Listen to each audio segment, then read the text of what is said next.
Welcome to the Lonestar Collective podcast. I'm your host, Jesse Williams. This week is episode 41.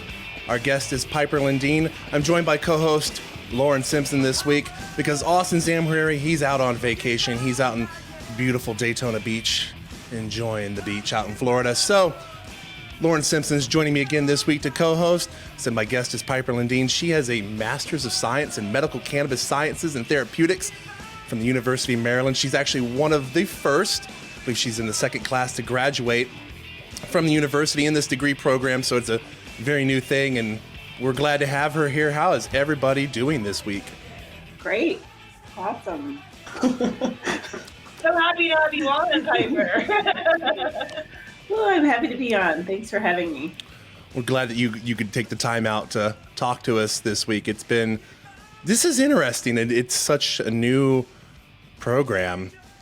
I don't think many people have heard about it. Yeah, I mean, I heard about it through Kelsey, one of the fellow advocates, and she posted it on her Facebook page a few years back, and was interested. I feel like this is my path, when you have a background like I do with my son, it feels like a path you're supposed to be on, Describe, we were talking before the show started about your background a little bit and the story with your son. Could you elaborate on that for those who are not in the know? My son, he's 14 now. When he was about 6 years old, about 5 years old, he started having generalized seizures and lots of different types of seizures. With pharmaceuticals, things just kept progressively getting worse. And we were told that he was going to soon lose his ability to speak, and more regression to follow that is what we should expect. And so I looked to cannabis. At that time, it took about a full year to get a license to have CBD in Colorado for a child. And so that, with our support system here in the Houston area, that was really out of the question. Our lives were difficult with his epilepsy. He actually has Lennox-Gastaut syndrome, which is quite a severe epilepsy. So, I tried to figure out what to do, found David Mapes's recipe, Epsilon Essentials recipe online, which Steve Elliott had published in Toke Signals, and procured some, basically just weed, and started cold extraction of that in order to make him THCA tinctures. The THCA tinctures, the first batch I made, that article said any high THC strain will do. So I just got anything, didn't pay attention. It worked perfectly for him, though. The whole time he was on it, no seizures at all.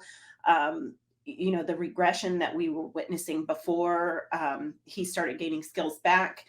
And then at the end of about 6 weeks on that tincture, we ran out, had to make some more. Made some more, and it didn't work as well. So I had to go through the process of figuring out what to do. I reached out to David Mapes, reached out to some people and many activists in Texas, and got a lot of help on how to figure out what chemovar, or what people call strains now. I'm educated now, so I call it a chemovar, though. But had to do a lot of using of my primitive senses, my nose, to try to figure out which terpenes were high in the different strains. And this was, on Leafly, there was really scant knowledge there about terpene profiles and things back then. And also networked across the United States with lots of other moms to figure out what was working for them. And eventually, after a year and a half, figured out which chemovar worked best for him again. And we've been progressing and relapsing and progressing and relapsing and trying to figure out stuff. And where we're at now is which chemovar / strain would you say has been working out the best so far? Stuff that's related to ChemDog. So we had the best experience for him with Chem 98. But,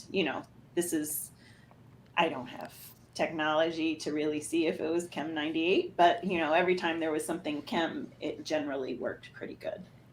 I was about to ask if there was any other strains, the Chemvars, that had been particularly effective outside of, you said, Chem 98, Chem I Dog. would say like sour diesel, it's a pretty common one, was a really pretty effective one. It wasn't as effective as the Chem Dogs. But, I got to the point where I kind of figured out that, he needed a lot of beta-myrcene in his, but, and still there's variants, right?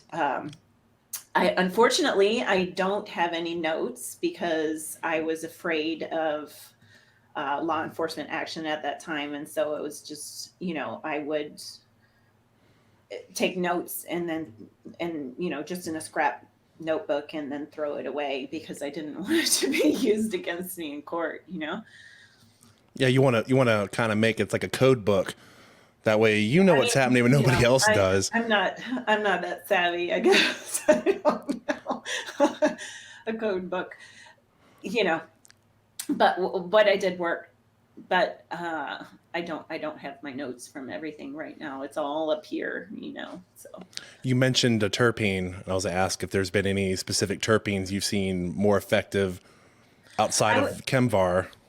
I would say the beta-myrcene is probably what I started to look for, that it was abnormally high in beta-myrcene. Now that wouldn't necessarily be the dominant terpene, but things that were in general higher than the norm, than the average. Anything running through your mind right now, Loren?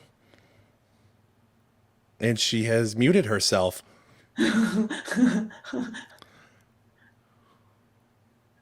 Why am I doing this to myself tonight? Tired. Red Rocks was crazy. So do you have any idea why you think that the beta-myrcene works better than the other terpenes with him? I think that there's a lot of research that needs to be done to learn what terpenes and what combinations of terpenes are really the most effective.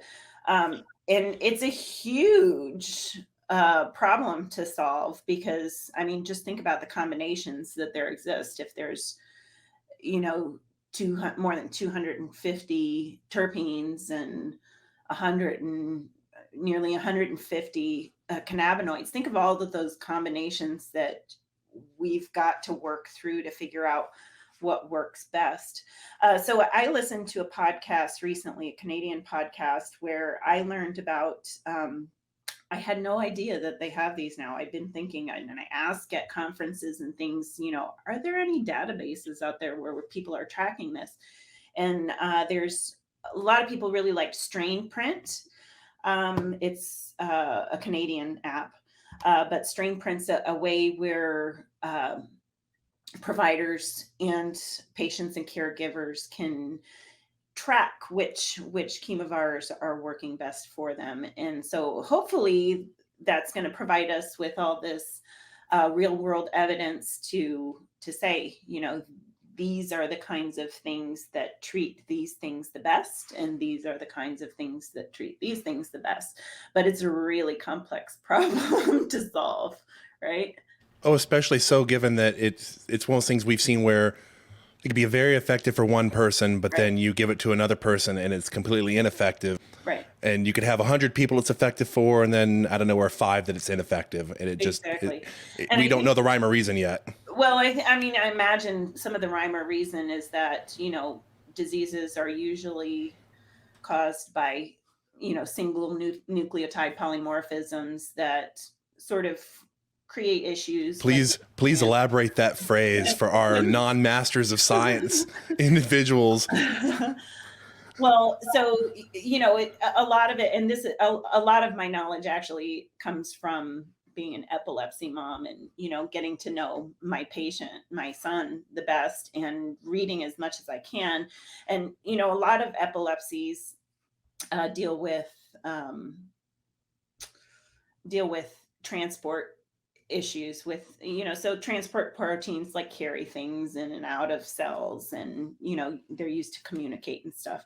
So they might have this protein on their surface that attracts to something and carries it someplace else. So when you have like this single nucleotide polymorphism on there, it doesn't do it as efficiently as it's supposed to do. So you might have where it grabs onto it, but it's a little more loosely. So like how I tried to explain this to my husband, it's like taking me to a party, right? It depends on, what stuff I'm carrying along with me, who's there with me, and who I see when I'm coming into the room, like if I'm going to stay or go. And so if like there's some sort of defect, say I'm bringing my husband along and I think his shoes are kind of embarrassing, I'm just, using this as an example. You just refer to your husband as a defect. That's comic. I'm ready to ditch him, right? I'll be like, hey, Tracy, right? As soon as I see Tracy, right? So, but maybe in order to get into whatever the VIP room, to get into the cell, I probably should have been hanging on to Brian, right? Even though he's got embarrassing shoes and he'll help me get in there, right? So the passport, it's like a passport that's attached, right. And without the passport, it kind of, the passport's the information as well, and it attaches to the right thing. The lock and key mechanism. Lock and key, exactly. And so a lot of what we don't know about diseases are which polymorphisms cause the diseases too. So like there's a whole bunch of different polymorphisms that cause Lennox-Gastaut syndrome, and there's a whole bunch that aren't even identified. And same with any other disease process that you have. So there's things that they know, well, this is linked to it, but those proteins may interact differently with different cannabinoids, different terpene profiles, and things like that too. So it's really, really, really complex. But hopefully we'll figure it out pretty quickly. We just need a lot of funding for all of these years we've missed in cannabis research, right? That's what everybody's needing, funding for this. But it's really not fair that cannabis has been shysted for so long on research. We need to have opportunity to catch up. There's so much potential there. It's remarkable that we need more funding. We need extra funding. I was just in Colorado for the weekend, and of course got to go to the dispensaries. It's been a couple years since I've been there, and the market has changed up in Colorado for sure. The prices have dropped. It makes me think that the market is definitely getting more saturated. But the problem that I've always had, no matter where I go, is like you're saying, I have seizures, and there are strains that help me, and I can look out, seek out that strain, but it isn't necessarily same genetics. People don't love sour diesel. I love sour diesel. You do? I don't know. A lot of people don't. Yeah, but it's going to take.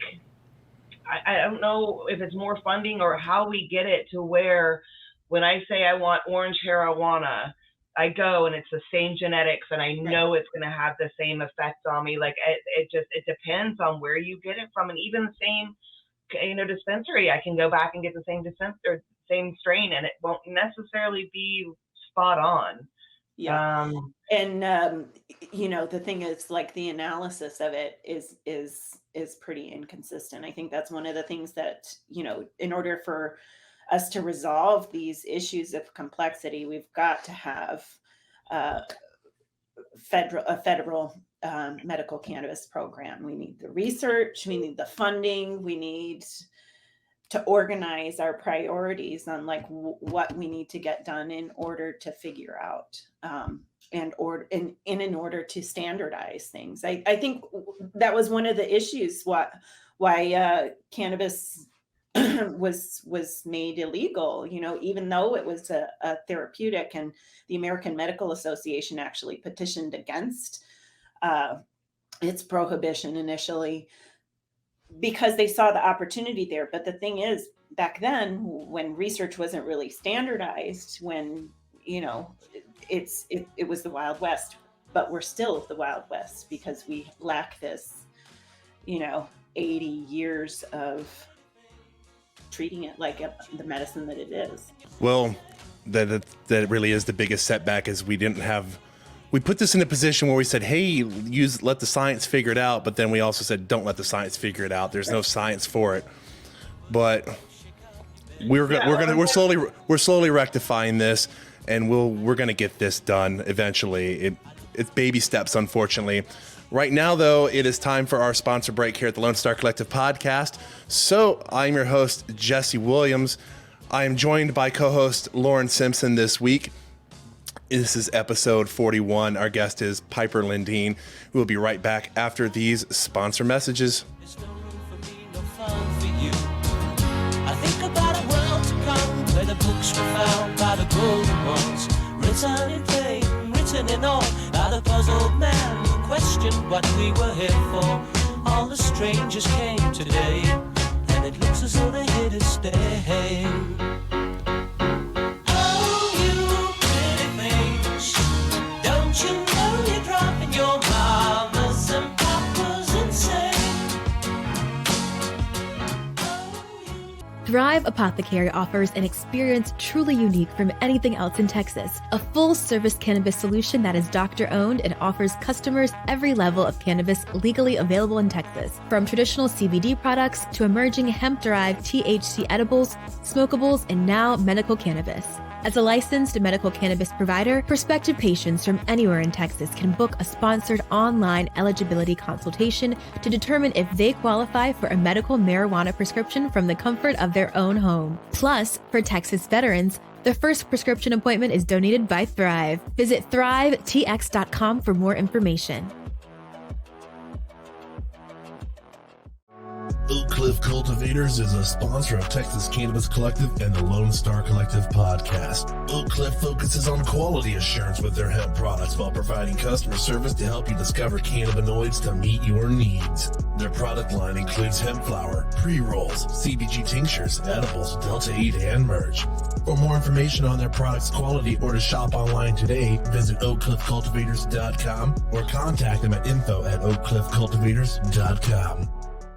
Welcome back to the Lonestar Collective podcast, distributed on Spotify, iTunes, Google Podcasts, Facebook, and much more, to give Texans information regarding policy, industry, and culture. Here is this week's host, Jesse Williams and Austin Sam Hariri.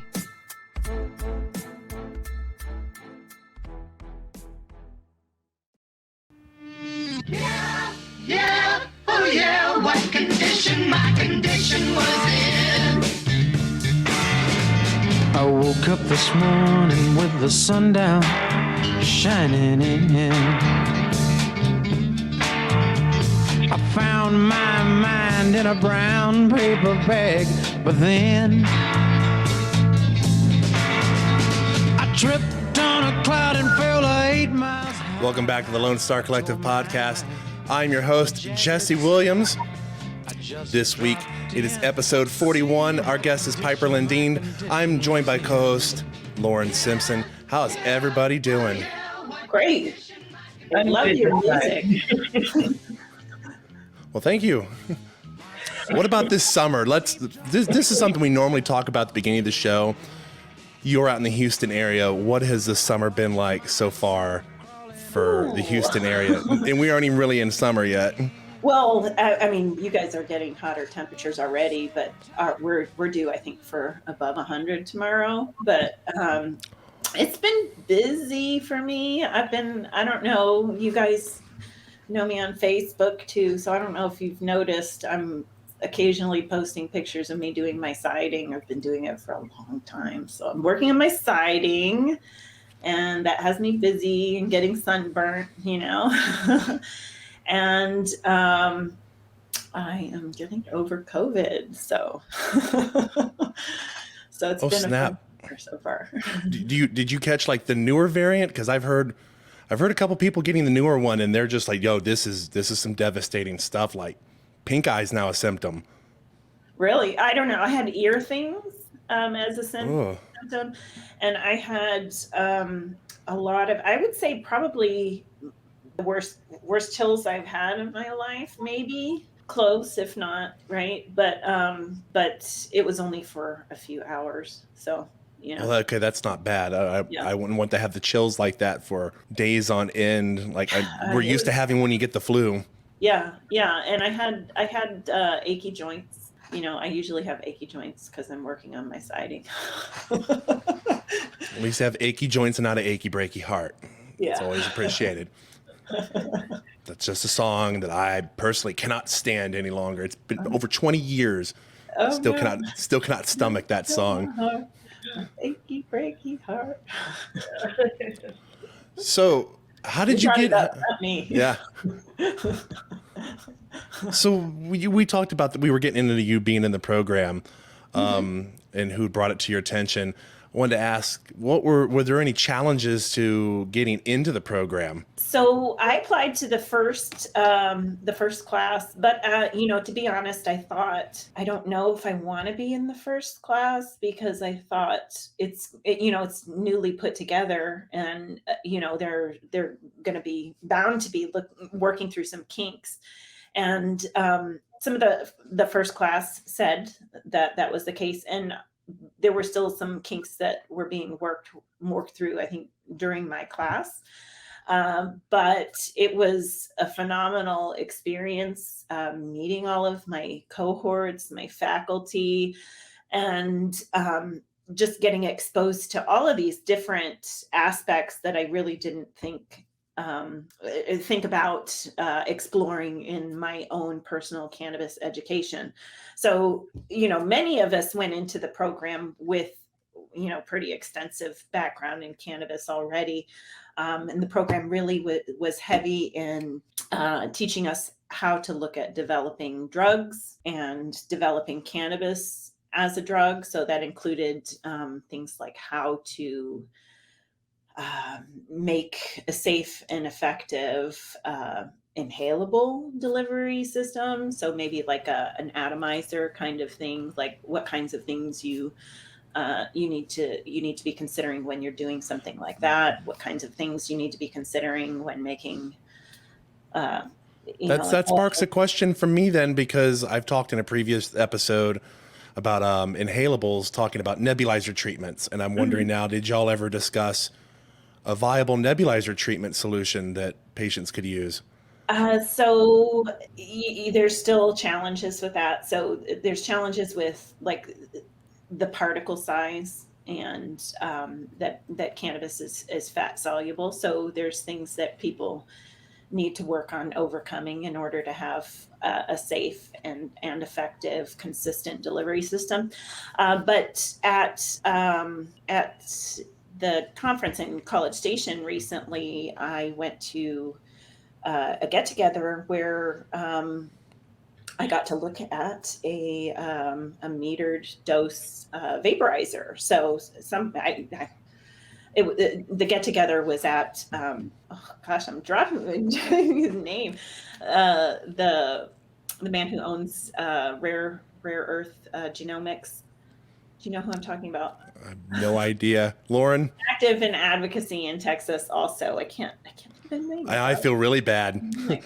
I shouldn't bring up. But this metered dose vaporizer. Yeah, so what it does is like vaporizes and then holds it and then meters it out so that you get a consistent dose of the cannabinoids. Where there really isn't a good way to meter a dose.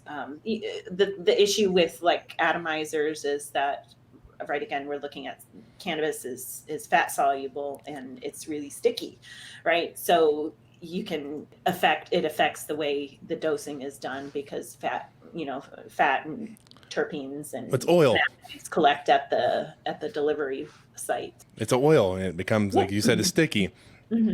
We also talked about how to create an effective what to consider to create like buccal delivery systems, suppositories, kinds of stuff like that.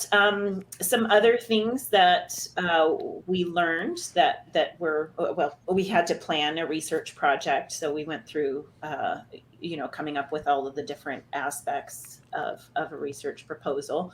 And we also did an instructional design project, which we contracted with an audience where we were finding out where their knowledge gap was and what we would teach them and how to close that knowledge gap. So those are some aspects. We did actually learn a lot about cannabis. But the thing is, when a lot of us already have that knowledge going in, Yeah. But these are, I feel, so invaluable. These three different aspects of the program were invaluable in improving my body of knowledge. So I think if anybody wants to have a career in cannabis, it's a good consideration for. Loren, I can see the thoughts cross in the back of your mind. What's going on? Did you do a dissertation? I'm curious what your dissertation was. Oh, we didn't have a dissertation. So it was a longitudinal project. It was the instructional design project that was our big thing. So how long is this course normally? I guess I'm used to hearing about students who go through a master's program, usually taking about 3 years. And from what it looks like you did yours in 2. So did you just power through it, or is it typically a 3-year course? No, it's 5 semesters long, and it depends on what program. So it depends on what master's program you're going for. Some things are 3, some things are longer than 3. If you have to write a dissertation, it's as long as it takes you to write your dissertation or to achieve the goals that you set forward in your dissertation, right? But because this one had that longitudinal project, and there's many that are science-based that don't include that kind of thing. So it's just 5 semesters. Was there anything popped in my mind about talking about delivery methods and I guess things that you would be treating with cannabis? Was there anything that you would say the cannabis community normally goes, yes, treat that with cannabis, that you learned in this course? You're like, no, that's actually probably not the best course of action, or it helps, but it's not as helpful as you'd think it would be. Well, I think many mental health disorders is, people tend to treat mental health disorders with cannabis, and CBD has been shown to be very effective in treating schizophrenia, bipolar disorder, depression, anxiety. But a lot of people self-medicate with high THC cannabis. And I know what I'm saying here is controversial with lots of people. But the evidence shows that it's not quite that great for, and detrimental definitely for schizophrenia and I mean, I say definitely, not definitely. The research leads us to believe that it's detrimental to schizophrenia, bipolar disorder, anxiety, depression. So I could kind of see that, because especially with bipolar, it's called bipolar because it's 2 poles of emotion.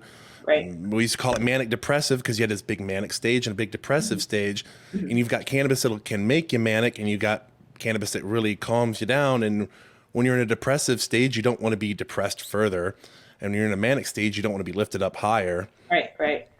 So like you said, having a high THC amount and considering the ChemVar and the terpene profile, could be a bad mix. That's exactly what it is. And it's it depends on dose and ChemVar. What went through my mind when I asked this was, there's been this notion that it's good for glaucoma, that it's a great thing to help people with glaucoma. And my own personal research into trying to find out if that was true was that short term, yes, but long term, like you need something that would last you through the day for something like glaucoma, and cannabis in general is not going to do that. You got to repeatedly take doses throughout the day. Right. Yeah, that's one of the things. And when we're looking at drug design, how and a lot of people would say that the psychoactive effects are nice. Who doesn't like feeling good about themselves? Yeah, no, for sure. But when you're trying to function, so for me, like my son was on THCA or CBD, and I still feel like it may, but it's hard to tell if it's the cannabis or the epilepsy that interferes with his attention and memory. But we don't want to medicate a kid with high THC cannabis because they're not going to be able to. I mean, in certain states we might, when we're looking at the risk and benefit, right? So the risk might be they lose their ability to really remember things well and to have attention, and again, dose dependent, and we're still waiting on research to see. But well, a lot of that's really weighing out the pros and cons for what's taking place at the moment. Because, like you said, if you're in the middle of a massive seizure where you cannot function, right. And yeah, high THC content is like, well, we need to bring you back to a baseline. And if there's memory loss that possibly happens with that, or difficulty with functioning memory, it's like, well, that's better than not being able to function at all. Yeah, not function Right. at all. Yeah, exactly. And I think where there's really still not conclusive evidence, again, because of lack of being able to get research approved and funding and all of these hurdles, the Schedule I causes. But autism is something that a lot of people, with real world evidence, with all of these databases that people are sending in, autism really seems to respond to high THC. So, if you have a child who's constantly injuring themselves, nonverbal, can't participate in your household, yes, high THC, they would get it from me, And luckily for me, like, my son has autism. He wasn't very much of self-injuring behavior. He's more towards, and he has a diagnosis of ADHD as well. So I could see where something like that would possibly help calm him down. If you have something we were talking about is uplifting, that would help provide that stimulation that his brain is needing for the moment. But I could also understand where, like you said, there's parts of autism that it's very much like seizures, where you're not able to function the way you want to function. Right. So a lot of, talking about receptors earlier and now talking about autism again, there's a lot of speculation and indication in the body of evidence that there's an anandamide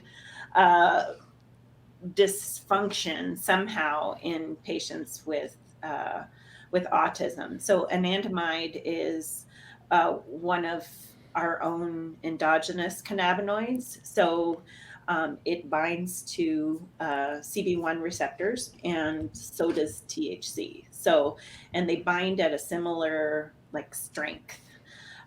So THC does function as sort of functions as anandamide in those situations too. So that's what they're thinking is going on with autism and THC. Well, it is time for another sponsor break. We've been having such a great conversation. It's hard to keep track of time when you're having great conversation, you're getting great information. But it is that time again for our sponsor messages. So I'm your host, Jesse Williams. This week, it is episode 41. Our guest is Piper Lindeen. I'm joined by co-host Loren Simpson. Like I said, Austin Zamhari is out for vacation. We will be right back after these sponsor messages.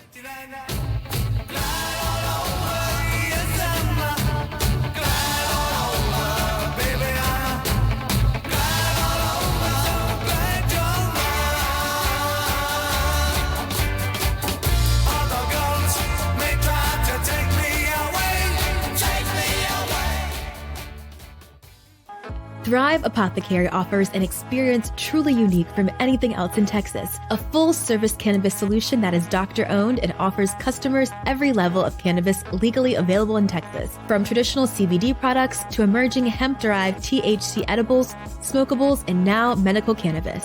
As a licensed medical cannabis provider, prospective patients from anywhere in Texas can book a sponsored online eligibility consultation to determine if they qualify for a medical marijuana prescription from the comfort of their own home. Plus, for Texas veterans, the first prescription appointment is donated by Thrive. Visit thrivetx.com for more information. Oak Cliff Cultivators is a sponsor of Texas Cannabis Collective and the Lonestar Collective podcast. Oak Cliff focuses on quality assurance with their hemp products while providing customer service to help you discover cannabinoids to meet your needs. Their product line includes hemp flower, pre-rolls, CBG tinctures, edibles, Delta 8, and merch. For more information on their products' quality or to shop online today, visit oakcliffcultivators.com or contact them at info@oakcliffcultivators.com. Welcome back to the Lonestar Collective podcast, distributed on Spotify, iTunes, Google Podcasts, Facebook, and much more, to give Texans information regarding policy, industry, and culture. Here is this week's host, Jesse Williams and Austin Sam Hariri.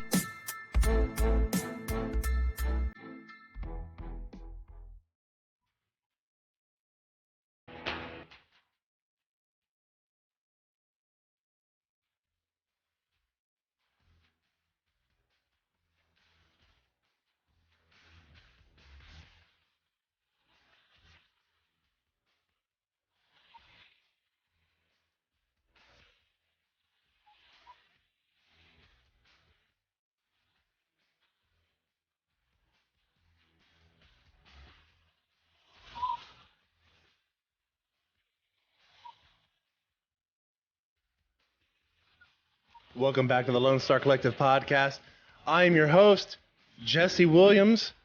It has been quite an episode here at the Texas Cannabis Collective official podcast, Lone Star Collective. This week is episode 41. I'm joined by co-host Loren Simpson, our guest, Piper Lindeen. Wow. How's everybody doing? And Lauren's been sitting there patiently. I know she's got 1,000 questions. I do. I have so many questions. Can we go ahead and your son is part of TCUP, yes? Yes. Yes. So what is your experience been with TCUP all around? So, I to be honest, I'd like it to be expanded to more dispensaries. I think that's one of the biggest issues in Texas. And it drives me crazy that legislators think, Texas can be served by 2 dispensaries that are in the Austin area. And let's just be honest, there's really only 2 dispensaries. Somehow that also drives me crazy. This other cannabis company, Fluent, is not providing medication in Texas and still continues to hold a license, even though it's been written into the law that they have to maintain their production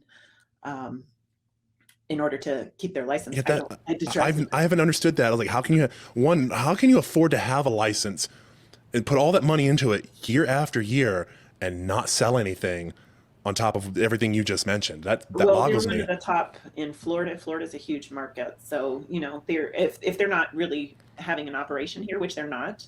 I've tried to order from them to see if they're in business. I've tried a couple of years ago. So they were our first attempted order, and it was just a ridiculous experience for us. So we said, forget it. We're going to go with the other dispensary. They were the one the doctor gave us the flyer for. They had flyers. Went to Compassionate Cultivation, Texas Original, now Compassionate Cultivation, but it was just Compassionate Cultivation then. And I think we were the first Houston area patient. I believe we were one of their first 10 patients. That did the trick actually for a long time. And then, every time we'd relapse, we would try something else. So my son relapsed, and doctor said, why don't we take this as an opportunity to try Epidiolex, because it was at the time when Epidiolex had just got FDA approval. So we did, and Epidiolex didn't do anything. Unfortunately, it would have been nice to have a $10 a month, cannabinoids for him. But so then when we went back to the TCUP, we went back to Certera, had just started then, and then we stayed with Certera. Had relatively good control with Certera for a long time. And we've recently kind of started to use Day Gold instead of TCUP. So I kind of hesitate when I say, he's part of TCUP, because for the last few weeks, he's just been taking Day Gold. I wanted to see, it's more cost effective for us. So I wanted to see. I take it that's a hemp derived solution. Yes. Yep. It's Ethan Russo's blends. Ethan Russo. I'm like a fangirl. He was on my mind because we're talking about brain stuff. And I heard him talking to NOCO about your brain repairing itself by using cannabis. I mean, I would say he's, top two researchers, top two cannabis minds in the world. Dr. Michelin, the discoverer of cannabinoids, I would say, is number one. I would say Ethan Russo is number two. I just, he's so brilliant. It's,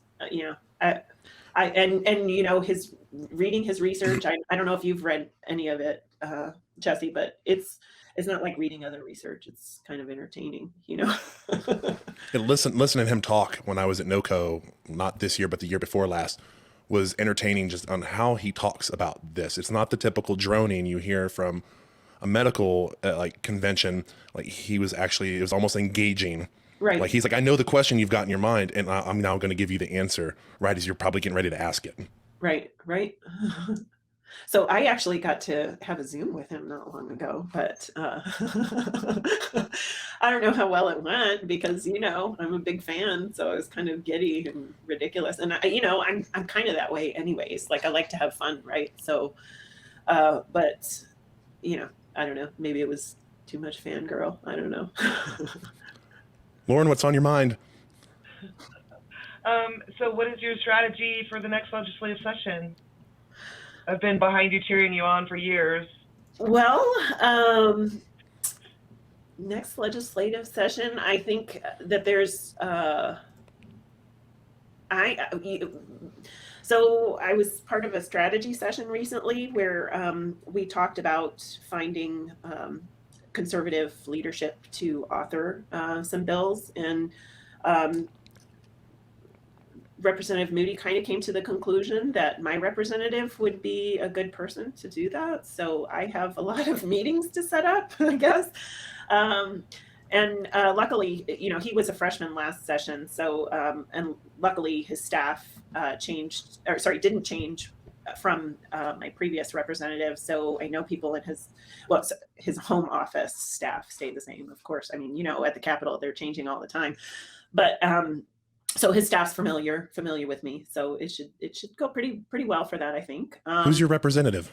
JC Jaton. Okay, then. Freshman. He was a freshman this last session. And I don't know. I didn't go much this legislative session. You did a very important part.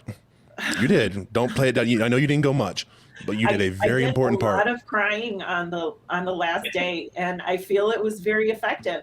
Although, I think that one of the things I feel that advocacy is most effective in building relationships, and not just at the Capitol. But I met someone, Curtis Brown. He's really active in politics. He knows everybody, he did the invocation at an event for Rick Miller, who was my previous legislator. And I met him there, and, we work out of the same gym. So like I met him and his wife at the gym. I ran into them and, just chatted, and we became friends. And he really helped a lot in this last legislative session because he's friends with Brian Hughes. So, he let them know I was coming, in Brian Hughes's office. And this is while we were waiting for, some sort of getting it. Any moving, update? Right? Yeah. On the last day. And that's why I said, I was like, don't downplay just because you weren't there every other day or every other week. Well, you were there hand in hand with me. It wasn't needed. I thought it was going to happen. I was really like, what? Are you serious? This is not going to move. Oh my God. I said, you were there with me dragging that bill across the line. Yeah. I mean, it was yeah, so he told them in Brian Hughes's office I was coming, and I went in there and cried and said, you know, you can't do this. I mean, really, it would have been the death of the whole TCUP if they didn't add any conditions. Like what company could continue to sustain in Texas if they didn't add any conditions? You know, it's just, I said, what, do you want me to stop, you know, start doing illegal stuff again? Or is that what you're pushing me to, you know? What keeps you in Texas? I have like, I don't know, I'm stubborn. My husband calls me Tenacious P. So, I don't know. So next time I'm on, you got to do some Tenacious D. Okay, Jesse. A long time ago in a town called Texas Poo, there lived a Piper Lindeen, religious through and through. But, you know, I guess, you know, back when I first started advocating and knowing that epilepsy was the first condition to get approved, and knowing all of the people who were my fellow advocates who were struggling to get access and continued to struggle to get access, I felt like I committed to myself back then, I guess 2015, you know, I'm not going to stop doing this until all Texans who need access have access. And so, yeah, I'm stubborn, but, you know, but that doesn't mean I'll turn down a job out of state, you know. But I do have this commitment to myself that whatever I do anywhere should be improving the lives of Texas cannabis patients. So, you know, I would have to, if I were to take a job out of state, it would have to be something that had its reach into Texas where I could make a difference here too. It's my home. I mean, you know, it's not my original home, but it's my home. So, final bit here as we wrap up the final segment here of on our show on the Lonestar Collective. I want to ask you, are there any final thoughts you have, advice you want to give to anybody who wants to join this program, the actual medical science program for cannabis at the University of Maryland, and any advocates, anybody you want to plug, or website you want to plug for people to get information? Oh gosh, I want to, you know, I already plugged Big Old, but and Strain Print, that Canadian, because I think it's really valuable. I think this is one of the things that we can get this critical mass with cannabis going, is for people to be tracking what they're using and what works and sharing that with other people.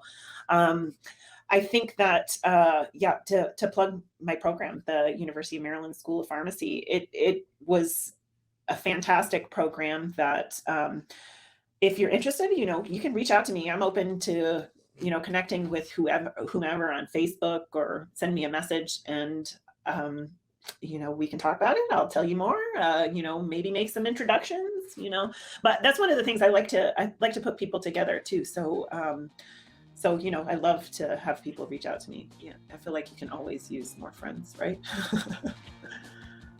So. Friends, the ones you can depend on, yeah. Friends. I mean, you know, let's just be honest. If we're being honest, you can't always depend on your friends, you know, but you can depend on them to love you, right? Not all friends are going to be our friends. It's better than that Simpsons bit of a streetcar named Marge, where they're like, you can always depend on the kindness of strangers, because a stranger is just a friend you haven't met yet. So we appreciate you joining us and giving us your time, Piper. That is going to wrap it up now for episode 41 of the Lonestar Collective podcast. I'm your host, Jesse Williams. I said this is episode 41. Our guest was Piper Lindeen. She has a master's of science in medical cannabis sciences and therapeutics. And I was joined by co-host Loren Simpson. We're hoping Austin's out there having the time of his life in Daytona Beach, Florida. Peace and love, everybody. I hope everybody has a great week. Practice again.